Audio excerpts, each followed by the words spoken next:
Morning, Dan. Where are you? I'm not in Helsinki. I'm in Valencia, Spain. Why?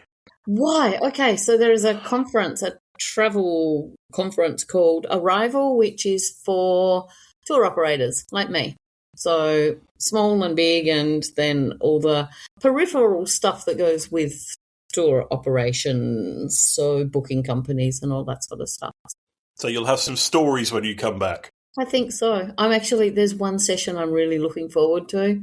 The Eiffel Tower last year, they weren't part of a panel conversation, but they should have been, because they were getting very upset about ticket companies selling tickets online for products that just don't exist. I remember you saying. So this year they are front and center on the stage, and I'm pretty certain that anything else that's going on, no one is going to be interested, because the rep from the Eiffel Tower, she spoke so well and so passionately and basically wiped the floor of all of these other people. So, yes, I'm really looking forward to that. Well, what we've decided to do this episode is we are going to focus on April Jazz, which I've visited. The coffee, we're awaiting hopefully an interview for the coffee festival. So we'll talk about that in the next episode. Even if the interview doesn't come off, we'll still talk about that next time. But we'll focus on April Jazz, which is the greatest festival of jazz in April in Finland. That's a lot of greats. All right, tell us more. So this year was the 40th anniversary of April Jazz. I don't know if it was especially big. This is the first time I've actually visited the festival. But I have to say, in terms of communication from the accreditation office and everything, they were fantastic, and it was a pleasure to go. I only saw 3 shows. I think there were about 30 shows over the sort of 5 days of the festival in various locations. 2 of them I went to were in Espoo, and 1 was in Helsinki, which is why I thought I was allowed to do it for this podcast, because there was 1 in Helsinki. So let me run you through what I've seen. So on Tuesday was the smallest venue I went to. It was Kupla, which I had real problems finding. If you know where the culture centre is in Espoo, at the moment the entire area except the culture centre is pretty much being knocked down or under renovation or something. That's a project that's been going for a really long time, because the last time I went there, it was hard to find anything. Yes. I don't think anything's changed then. So this first venue, this Kupla, was in the end of what looked like an old, deserted office block. And I walked into the culture centre and picked up my stuff and got taken back to this place, because from the direction I was walking, it looked like a completely empty building. But if you walk the other way, you could see the entrance and the blacked out windows, and it was in there. So this one was sort of more of a jazz cafe feel. There were sort of tables and chairs and this kind of thing. And this was to see a jazz trio called Quite Vivian. As in quiet, as in not... No, as in quite, as in almost. Almost, okay. Yes. But I can't get past the fact that jazz drummers always wear a baseball cap. Okay, I hadn't noticed. Okay. Anyway, they were quite traditionally jazz, a little bit experimental in places, but that's what I would call a sort of jazz trio, basically. They were very good, audience enjoyed it. Small audience, but filled venue. They had been put on in a venue of the right size. Okay. Because it was a late evening gig as well. It didn't start till 10:15 on a Thursday, on a Wednesday. Tuesday, that one. Tuesday. Yes. That's a school night. I'm sound asleep, almost sound asleep by 10:15. Well, I didn't get home until almost midnight because I had to get the metro back and everything. And I literally stepped onto the platform as the metro was pulling out. So, those late night ones where you miss the metro and you've got to wait another 18 minutes for the next one. Mm. So I had one of those, but worth it. Really good band. Enjoyed that. So then on the Wednesday, I went to Tapiola Hall, which is a big seated concert hall. Yep. And I saw Dafa Youssef, who is a Tunisian-born musician. He does Sufi musical, traditional stuff, Arabic tonalities, jazz, chamber music, and electronic soundscapes. Wow. That's quite a broad range, I'm going to say. I have to say, of all the bands I've seen, this was probably the most technically proficient 5-piece I've ever seen. Wow. Every single member of the band was amazing. Note perfect. Really enjoyed their music. The only thing I would say is that the bass player was almost doing too much because you couldn't hear what he was doing because he was playing so fast and so technically, and he had decided to have it. The tone was wrong. Okay. So you couldn't really hear all the notes. But otherwise, I mean, the drummer was out of this world. Did he have a baseball cap? Yes. Okay. This is something that needs investigating. Do you think I can put a thing into the Finnish parliament to say ban Finnish jazz drummers from wearing baseball? Or actually, this guy wasn't Finnish, but ban jazz drummers from wearing baseball caps during gigs? Sure. Let's start this like the citizens' initiative. Exactly. You need 50,000 signatures before they'll even look at it. So yeah, anyway, that was Wednesday. That was a fantastic gig. The only thing that annoyed me about that gig was everybody continued to clap when they went off stage, and clap and clap and clap, thinking they'd come back on for an encore because they hadn't put the house lights up. 4 minutes after they went off stage, they put the house lights up. Oh. And they didn't come back on for an encore. Oh. The other thing I would say is it's made very clear it's this guy's first performance in Finland. And he looked out into the audience and he said, you can react to the music, get up and dance if you want and make some noise and this kind of thing. Or you can hug the person next to you. And everybody sort of looked at each other and went, not on your life, mate. And he looked out and went, not huggers, huh? Okay. Yes, know your audience. And then on Friday, I went to Korjaamo for a standing jazz gig. I've never stood at a jazz gig. I've stood at a jazz festival outdoor stage, but never at a jazz gig. And this was for Tigran Hamasyan. He is an Armenian pianist and composer. He released a new album in February called Manifest, and it's intertwining Armenian choral textures, progressive rhythms, and spiritual resonance into a multi-layered sonic journey. This was the most heavy, almost metal prog show I've seen in my life. I can see that there were definitely jazz elements in there, but I interviewed him before the show, so I kind of knew what was coming, because I'd listened to the album and thought, this is quite mellow and a bit electronic, I quite like this, and he went, the show won't be like that. He's a classically trained pianist who had a sort of jazz thing going on as well, but he loves electronic music. And this was the most brilliant mash of all of those three. Technically, again, amazing 4-piece. He had him on piano, he had a bass player, and he had a keyboard synthesizer player and a drummer. And technically out of this world. Really magnificent show. The sound was absolutely perfect. It's very rare that I go to a gig and don't think something needs tweaking. The only issue was, as I said, it was standing, and they came on half an hour late. Oh no, okay. I have to be honest, I think the venue had been oversold and they were struggling to fit people in. Oh. I was quite close to the front, or, maybe 10 rows back from the front, with about 10 minutes until he actually came on, and I had to get out of there because I was getting crushed and starting to struggle a little bit. Yeah. So I ended up right at the very back. But the sound in Korjaamo is often better at the back than it is at the front. Okay. My April Jazz experience was fantastic, and I would love to go again next year and be able to do a little bit more. The problem this year was that my schedule and my wife's schedule were mental this week anyway, or last week. So we've had to adapt a little bit, but it was a brilliant festival. Maybe you can get along to some shows as well next year, Heather. That's a plan. That's a very good plan. So yeah, that was my April Jazz. Sounds good. So we've got some snippets coming in the actual episode, I believe. Yes, I spoke to both artists, and here's what they had to say. My name is Tigran Hamasyan. I play piano, and I'm also a composer. I play music that's in between, depending on the project, it's in between jazz, progressive metal, Armenian folk music, and punk rock.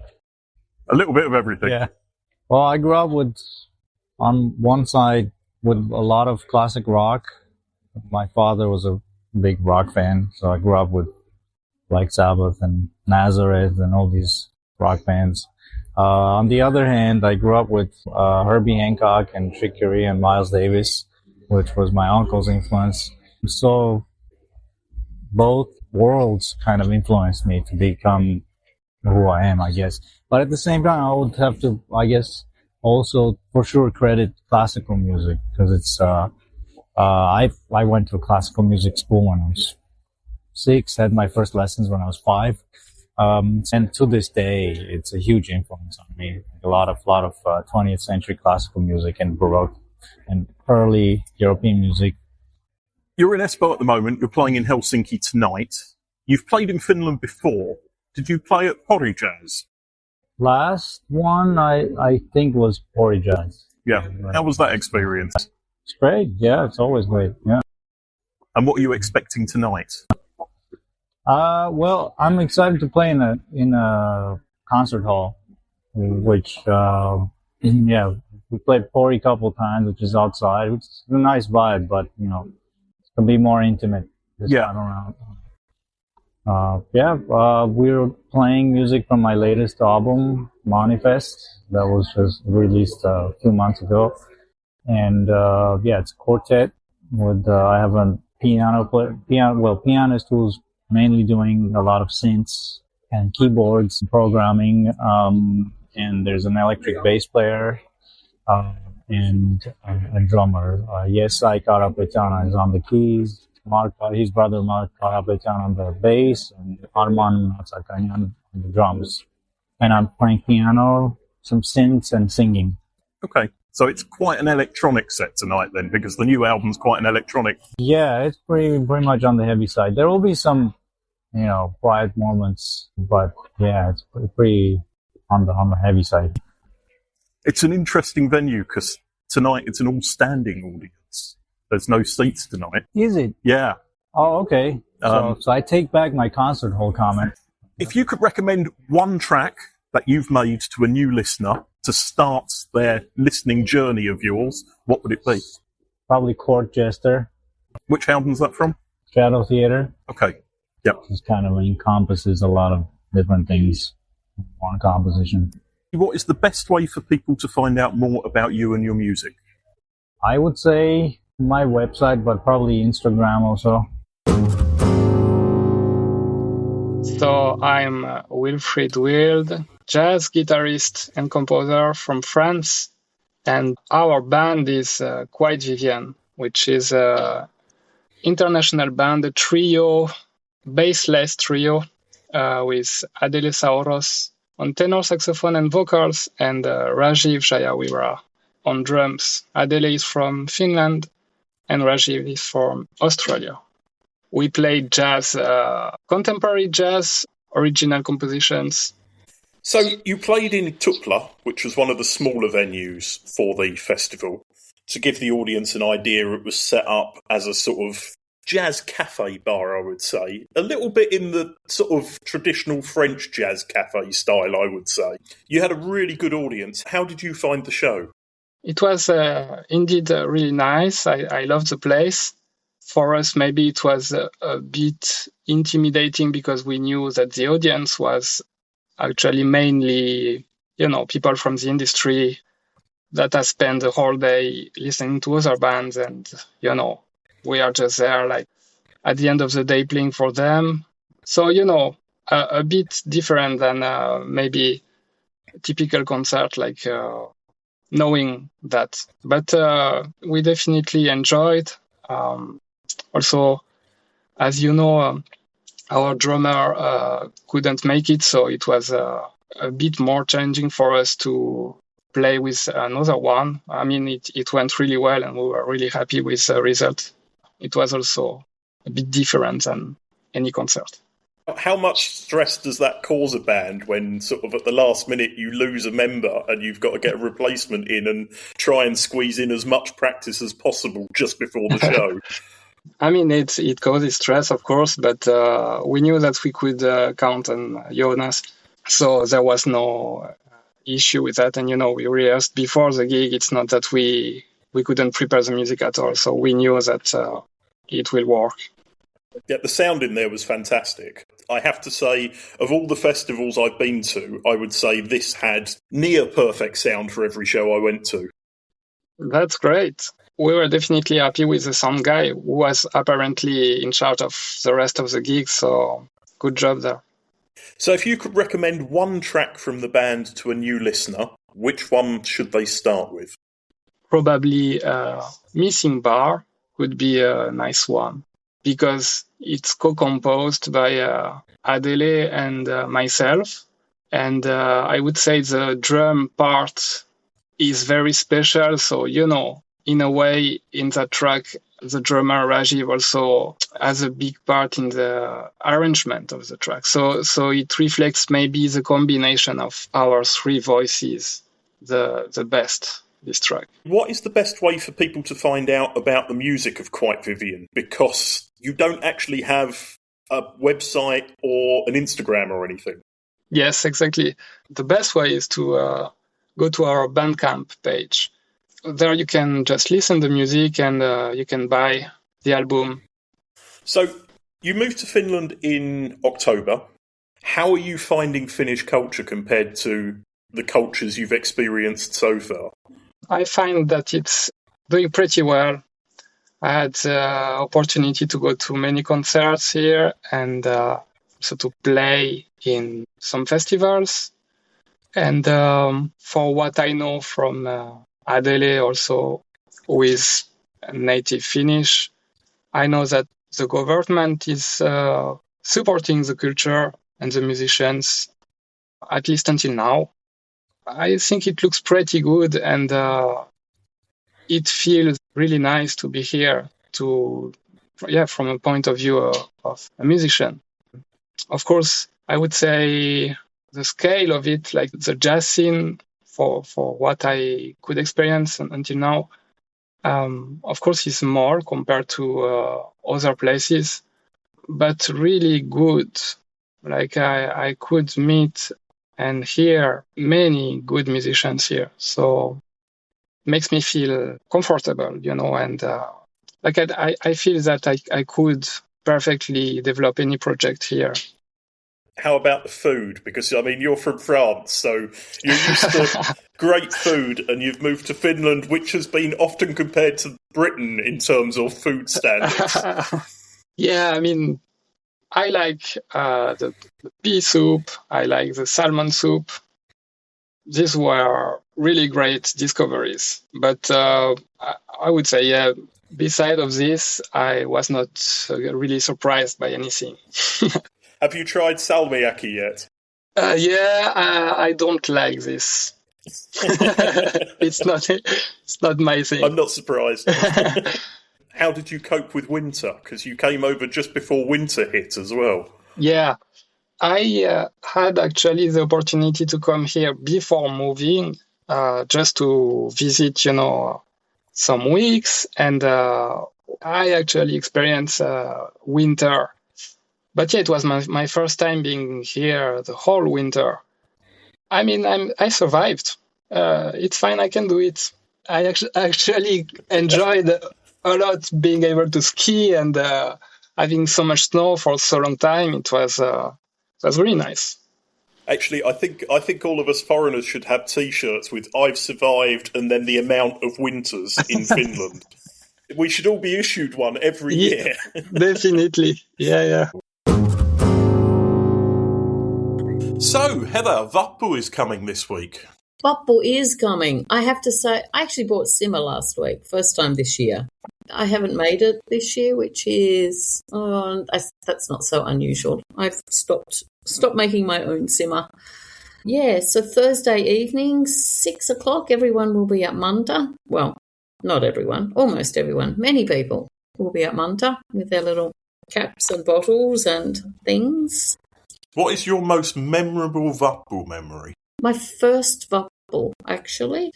My husband was away, and I took my son and the boy from next door, so they were both quite young, maybe 5 years old probably. And we went to Kaupatori, and I had never seen so many people dressed up with their little caps, and I would say quite inebriated already in the the mid to late afternoon. And then all the stalls that were selling the balloons and the poppers and the stuff that the boys, they just wanted to make noise. They just wanted to get some poppers, and then this was back when I think the network was maybe 3G. My Nokia, I tried to send a message to say, like, hey, I'm here, and it just wouldn't go through. There were so many people there that that was quite something. Did you do that on your own, or did you do that with friends? I did that on my own. That's quite daring. When you don't know, you don't know. I just rocked along because someone in the family had said, whether it was my husband or my father-in-law, they were basically, or even maybe mother-in-law said that, that's where everyone goes. So I thought, all right, let's go. In hindsight, not a good place to go with kiddies, young kiddies, although, I didn't lose them. And admittedly, the square empties pretty quickly. Like, after Munda gets her cap, then everyone disappears. So they were playing with the soap bubbles that were coming out of the fountain. So they were happy for sure. What about you? I would say 12 years ago when I met my wife.